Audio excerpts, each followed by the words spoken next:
Langit malam di kota Natanz, Iran, tiba-tiba memerah. Sebuah ledakan mengguncang fasilitas nuklir bawah tanah yang dijaga ketat. Iran segera menuduh Israel sebagai dalang serangan itu. Media global menyiarkan pernyataan keras dari Presiden Iran, Zionis telah melewati batas. Kini, seluruh kekuatan bangsa Persia akan bergerak. Israel tak segera mengakui ataupun menyangkal. Namun, suasana di Yerusalem mulai berubah. Sirine tanda bahaya terdengar di Haifa, Tel Aviv, hingga Beersheva. Warga mulai berlindung di tempat-tempat perlindungan bawah tanah. Sementara itu, pasukan militer dikerahkan ke perbatasan utara dan selatan. Dini hari berikutnya, Iran membalas. Serangkaian rudal balistik jarak menengah melesat dari wilayah barat Iran, menembus pertahanan udara, dan menghantam pangkalan militer Ramat David. Beberapa rudal bahkan menjangkau wilayah sipil, menyebabkan puluhan korban jiwa dan kerusakan parah. Dunia internasional terkejut. Amerika Serikat menyerukan deeskalasi, tapi terlambat. Konflik ini bukan sekadar serangan satu malam. Ini awal dari perang besar antara dua kekuatan utama di Timur Tengah. Rusia menyatakan akan berdiri netral, sementara China memperingatkan bahwa api ini bisa menjalar ke seluruh dunia. Di Teheran, rakyat turun ke jalan membawa spanduk bertuliskan, "Darah kami bukan mainan Zionis." Para ulama menyerukan jihad mempertahankan tanah air. Di sisi lain, di Yerusalem, warga juga menyuarakan kemarahan, "Kami tak bisa hidup di bawah ancaman rudal setiap hari." Media sosial penuh dengan video kehancuran. Bayi menangis di bawah puing, para ibu menjerit mencari anaknya, dan pasukan medis bekerja siang malam. Dunia mulai sadar bahwa ini bukan perang biasa, ini bisa memicu kekacauan global seperti Perang Dunia Ketiga. Sementara dunia memantau dengan tegang, para jenderal Iran dan Israel duduk di ruang komando masing-masing, menghitung detik demi detik dan menentukan langkah selanjutnya. Ini bukan hanya soal politik, kata seorang pejabat intelijen Iran. Ini adalah pertarungan harga diri. Entah mereka yang tunduk, atau kita yang hancur. Maka, dimulailah babak baru sejarah gelap Timur Tengah. Api telah menyala, dan tak ada seorang pun yang tahu bagaimana cara memadamkannya. Tak butuh waktu lama bagi Israel untuk menunjukkan taringnya. Di tengah malam gelap, puluhan jet tempur F-35 lepas landas dari pangkalan udara Negev dan Ramon. Mereka terbang rendah, senyap, dan mematikan, menyusup ke langit Iran. Sasarannya jelas, pusat komando militer di Teheran, fasilitas peluncuran rudal di Qom, dan gudang amunisi bawah tanah di Isfahan. Ledakan demi ledakan mengguncang tiga kota utama Iran. Asap membumbung tinggi, lampu padam, dan jaringan komunikasi lumpuh selama beberapa jam. Israel berharap serangan kilat ini akan menggoyahkan mental musuh, atau bahkan menghentikan balas dendam Iran. Namun harapan itu cepat sirna. Iran membalas lebih cepat dari yang diduga. Dalam waktu kurang dari 6 jam, 300 roket dan drone dari Hizbullah dan pasukan Quds mulai membanjiri wilayah utara Israel. Iron Dome bekerja keras, tetapi sistem pertahanan udara itu tak didesain menghadapi hujan rudal sebanyak ini dalam waktu bersamaan. Beberapa berhasil ditembak jatuh, tapi puluhan lainnya menghantam sasaran. Tzfat, kota religius di utara, terbakar. Rumah sakit terkena imbas, anak-anak harus dievakuasi ke bunker bawah tanah. Para rabi tua membaca doa-doa perlindungan, sementara pasukan medis bekerja tanpa istirahat. Ini bukan seperti serangan-serangan sebelumnya, ujar salah satu perawat. Ini adalah neraka. Di Gaza, Hamas ikut bergerak, meluncurkan roket ke arah selatan Israel. Warga Ashkelon dan Beersheva mulai mengungsi ke wilayah tengah. Sementara itu, sirine tanda bahaya berdentang nyaring setiap 15 menit. Pusat kota Tel Aviv hampir lumpuh total. Di Suriah, pasukan milisi Syiah yang dibina Iran menyerbu pos-pos Israel di perbatasan dataran tinggi Golan. Pasukan Israel terpukul di banyak sisi. Mereka mulai menyadari, ini bukan sekadar balas dendam. Ini adalah strategi jangka panjang yang telah Iran rancang sejak bertahun-tahun lalu. Pemerintah Israel mengadakan sidang darurat. Perdana Menteri, dengan wajah letih, menyampaikan pidato, "Kami akan bertahan. Kami telah menghadapi banyak perang. Tapi kali ini, kita harus bersatu lebih dari sebelumnya." Namun rakyat tidak lagi yakin sepenuhnya. Banyak yang mulai bertanya, apakah ini perang yang bisa dimenangkan? Sementara ledakan masih terdengar dari kejauhan, satu hal menjadi jelas, kedua negara kini telah memasuki peperangan terbuka, dengan konsekuensi yang jauh lebih besar dari yang dibayangkan siapapun. Hari keempat perang, strategi Iran berubah. Mereka tak lagi mengandalkan serangan langsung dari Teheran. Sebaliknya, Iran mulai mengaktifkan semua sel-sel militernya di luar negeri. Dari Irak, Lebanon, Suriah, Gaza, hingga Yaman, jaringan milisi pro-Iran seperti Hizbullah, Houthi, dan milisi Syia Irak mulai bergerak serentak. Serangan kini datang dari segala arah. Israel kewalahan. Pasukan pertahanan darat harus dibagi ke banyak front. Wilayah utara diserang Hizbullah dengan artileri berat, wilayah selatan dihujani drone dari Yaman, dan wilayah tengah terus dihantam roket dari Gaza. Militer Israel, yang selama ini mengandalkan superioritas teknologi dan kecepatan, kini terjebak dalam perang gerilya dan serangan bertubi-tubi dari kelompok yang tidak memiliki struktur militer resmi. Serangan Iran tak hanya militer, mereka juga menghantam lewat dunia maya. Pusat kendali listrik Israel diretas, rumah sakit lumpuh, dan jaringan internet terganggu.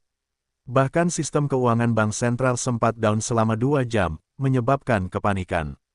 Di tengah kekacauan itu, rakyat kehilangan arah. Di jalanan Tel Aviv, warga tak lagi berdebat soal politik. Mereka sibuk mencari perlindungan. Banyak keluarga meninggalkan kota dan menuju selatan yang lebih aman, meski tak ada jaminan keselamatan. Tangisan anak-anak, kepanikan orang tua, dan wajah-wajah kelelahan membanjiri jalan raya. Di Yerusalem, pemimpin militer menyadari bahwa ini bukan perang biasa. Mereka tidak ingin menang dengan senjata, mereka ingin membuat kita lumpuh perlahan-lahan, ujar seorang jenderal dalam pertemuan tertutup. Ini bukan perang tank dan misil. Ini perang urat saraf. Di sisi lain, rakyat Iran justru semakin solid. Media Iran menayangkan gambar-gambar kehancuran di Palestina dan menyebarkannya ke seluruh dunia Islam. Dunia Arab yang sebelumnya diam, mulai bergerak. Demonstrasi pro-Iran terjadi di Mesir, Yordania, dan bahkan Turki. Narasi perlawanan terhadap penjajahan Zionis mulai menyatukan suara banyak negara. Sementara itu, pasukan muda Israel mulai kehilangan semangat. Banyak dari mereka adalah wajib militer yang belum pernah mengalami pertempuran sungguhan. Kini mereka harus menghadapi musuh tak terlihat, bom pinggir jalan, sniper, dan drone bunuh diri. Korban jiwa meningkat, dan rumah-rumah sakit penuh dengan tentara muda yang terluka, secara fisik dan mental.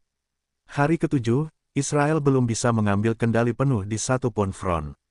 Dan untuk pertama kalinya, seorang analis militer senior di TV nasional berkata dengan suara berat. Kita tidak sedang memerangi negara. Kita sedang melawan bayangan. Di tengah kekacauan di banyak front, Israel meluncurkan Operasi Rahaf, misi intelijen paling rahasia untuk menghentikan perang dari dalam. 5 agen elit Mossad disusupkan ke jantung Iran. Misi mereka jelas, menggagalkan sistem komando militer Iran dengan menyabotase jaringan komunikasi utama di Teheran. Agen-agen itu telah menjalani pelatihan bertahun-tahun. Mereka fasih berbahasa Persia, menguasai penyamaran, dan memiliki identitas palsu yang rapi. Dalam waktu 2 hari, mereka berhasil masuk ke Teheran sebagai teknisi asing dari perusahaan Eropa.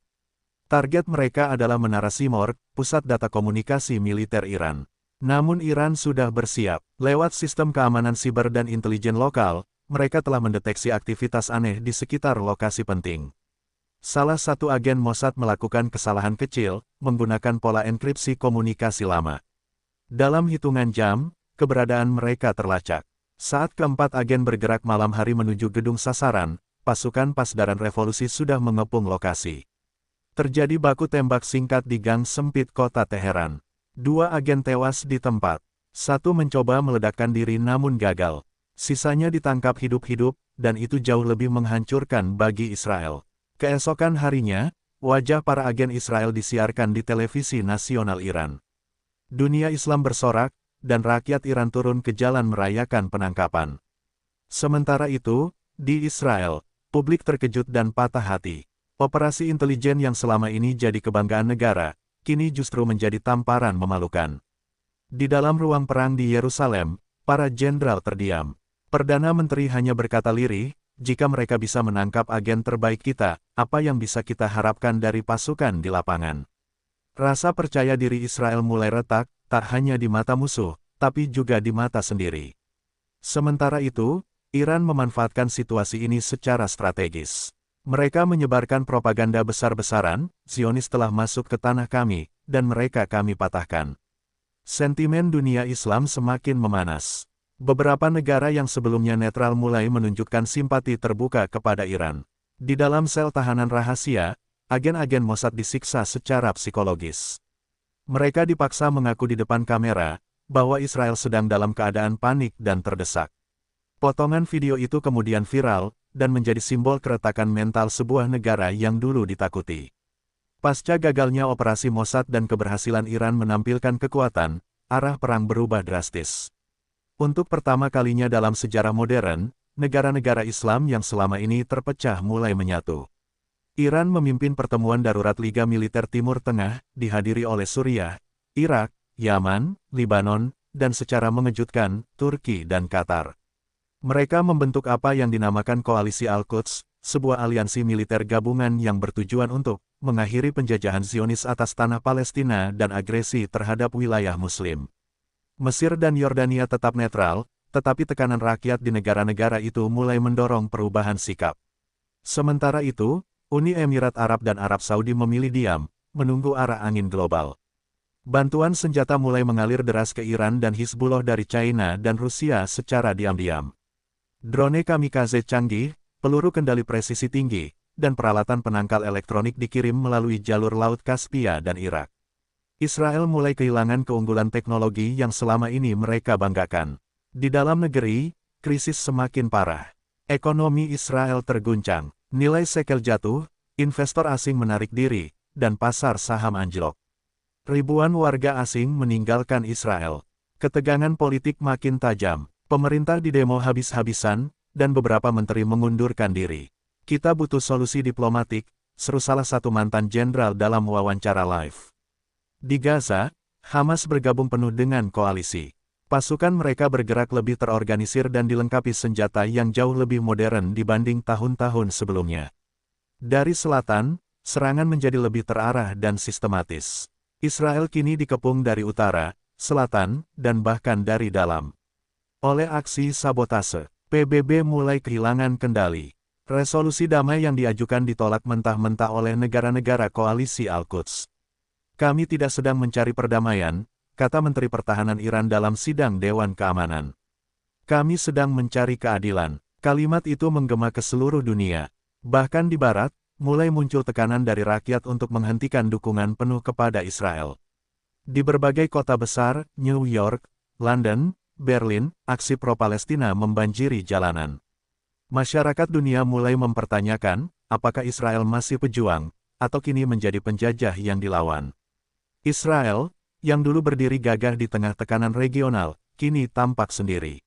Seorang jurnalis veteran berkata di siaran TV internasional, Israel tak lagi menghadapi satu negara. Ia menghadapi dunia yang mulai menolak kesombongannya. Fajar menyingsing di utara Israel dengan keganjilan yang mencurigakan.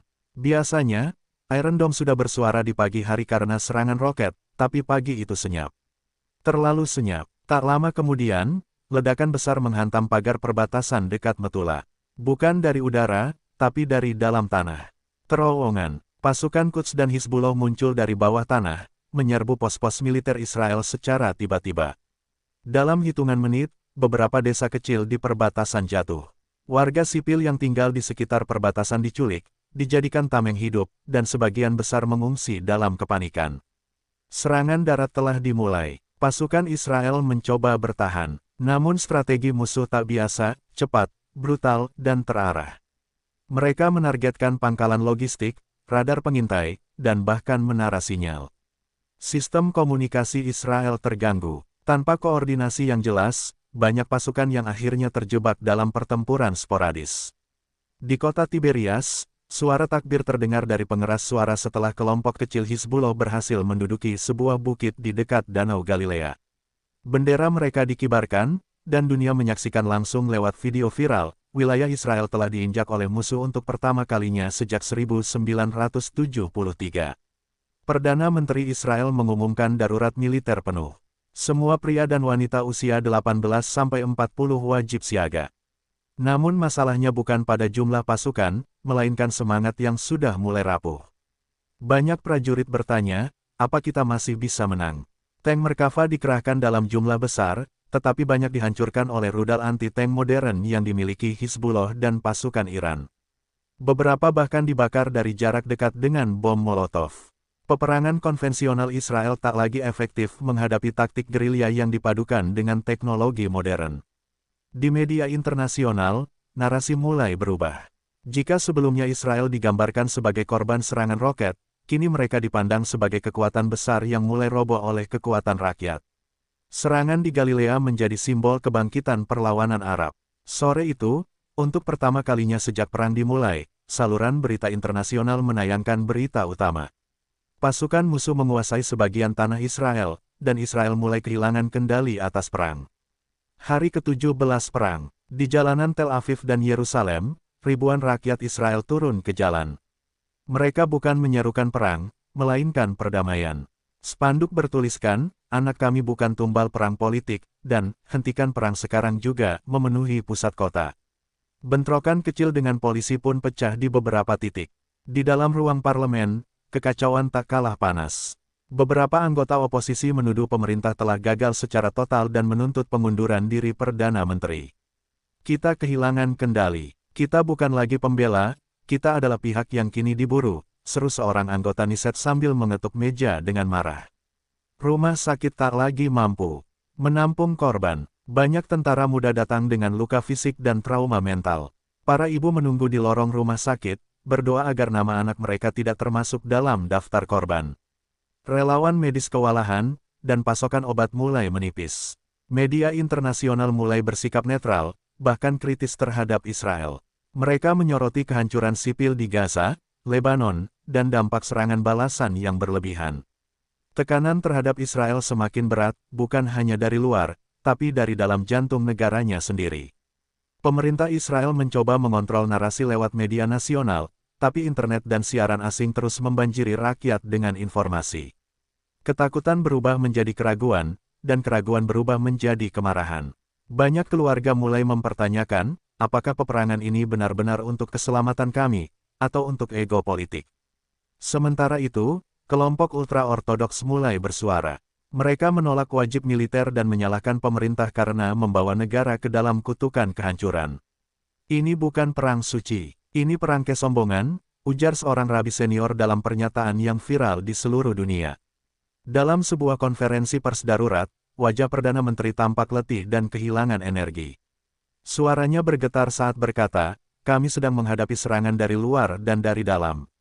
Tapi saya percaya kita masih bisa bangkit." Namun kalimat itu tidak lagi menenangkan. Rakyat ingin lebih dari sekadar kata-kata. Di latar belakang semua itu, suara rudal masih terdengar di langit. Tetapi lebih sunyi dibanding pekikan rakyat yang mulai bersatu menyuarakan satu kalimat. "Cukup sudah." Di tengah kehancuran dan kekacauan, berita paling mengguncang datang dari front utara, lebih dari 300 tentara Israel ditawan hidup-hidup oleh gabungan pasukan Hizbullah dan Iran. Video mereka tersebar luas, wajah-wajah muda, tangan terikat, dipaksa berlutut, sebagian menangis dalam diam. Dunia tercengang, dan Israel terdiam. Iran bergerak cepat. Mereka menyampaikan pernyataan resmi kepada dunia internasional, "Kami tidak mencari kehancuran, tapi keadilan.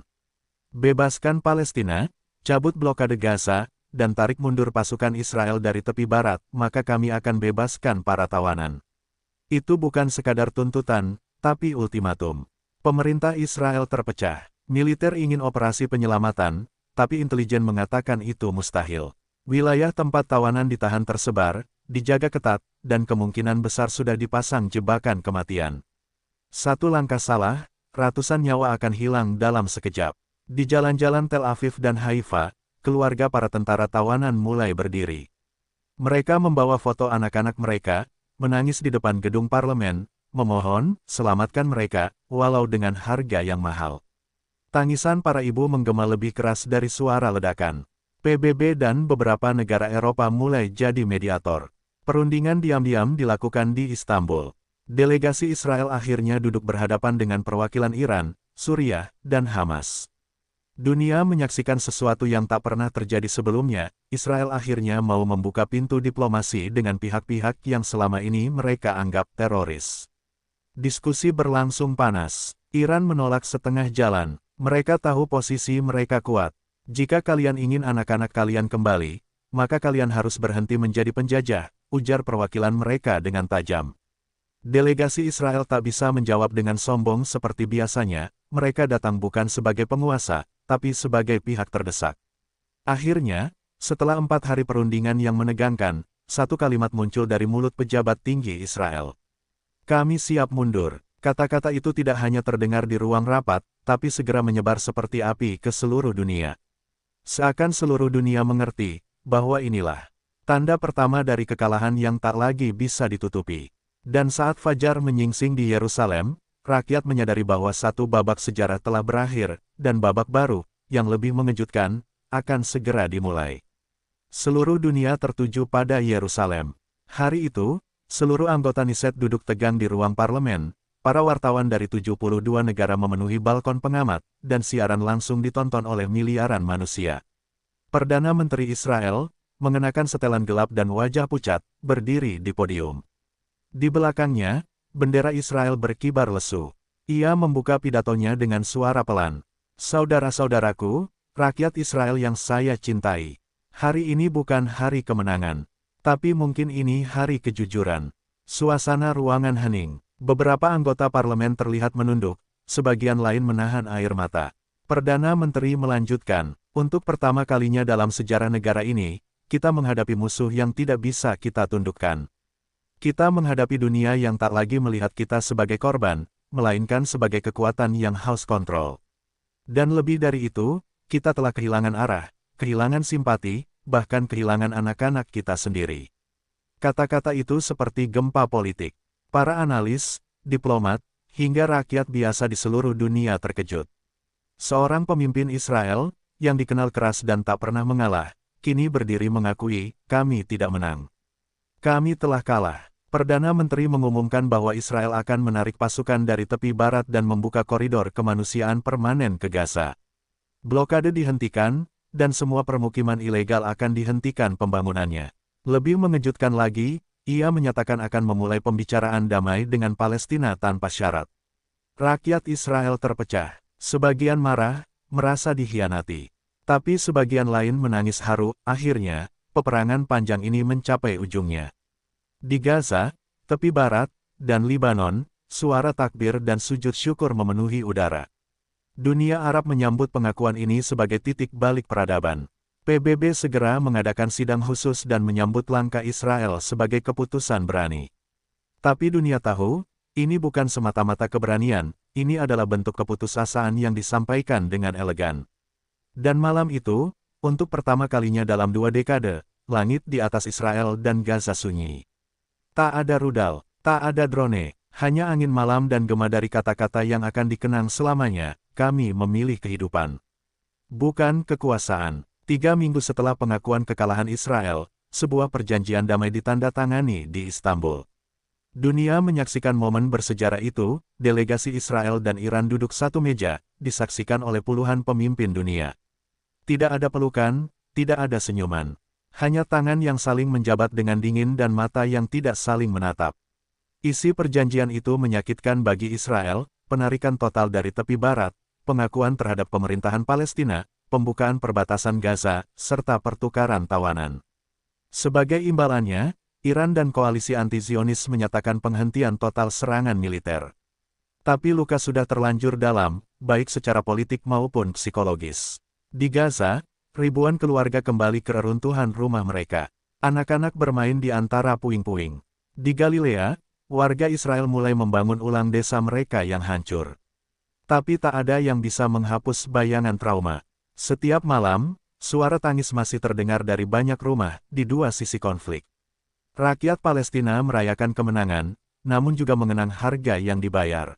Puluhan ribu korban jiwa, rumah-rumah yang hilang, tanah yang selama ini mereka perjuangkan akhirnya mereka dapatkan, tapi dengan darah. Sementara itu, rakyat Israel mulai menerima kenyataan bahwa kekalahan bukan akhir dari segalanya. Seorang ibu Israel yang anaknya ditawan lalu dibebaskan berkata di TV, saya kehilangan kepercayaan pada banyak hal, tapi setidaknya saya tahu anak saya masih hidup. Itu cukup untuk saya sekarang. Di sisi lain, seorang pemuda Palestina berdiri di kuburan ayahnya, berkata, "Dia mati agar aku bisa hidup bebas." Dunia memuji keberanian untuk mengakhiri perang, tapi juga mengingatkan bahwa perdamaian sejati butuh lebih dari sekadar kertas dan tanda tangan. Ia butuh kejujuran, kesabaran, dan pengampunan, sesuatu yang sulit ditemukan di tanah yang sudah basah oleh darah selama puluhan tahun. Israel perlahan mulai berubah. Pemerintah baru terbentuk. Politik ultranasionalis kehilangan kekuatan. Sekolah-sekolah mulai mengajarkan sejarah dari dua sisi. Tapi prosesnya lambat dan penuh luka. Di Iran pun, rakyat mulai lelah dengan propaganda, dan mulai mempertanyakan pengorbanan yang telah mereka berikan. Perang berakhir, tapi tak ada pesta, tak ada kembang api, hanya doa dalam hati masing-masing, agar generasi berikutnya tak perlu mengulang kebodohan yang sama. Damai itu datang, tapi damai yang berdarah.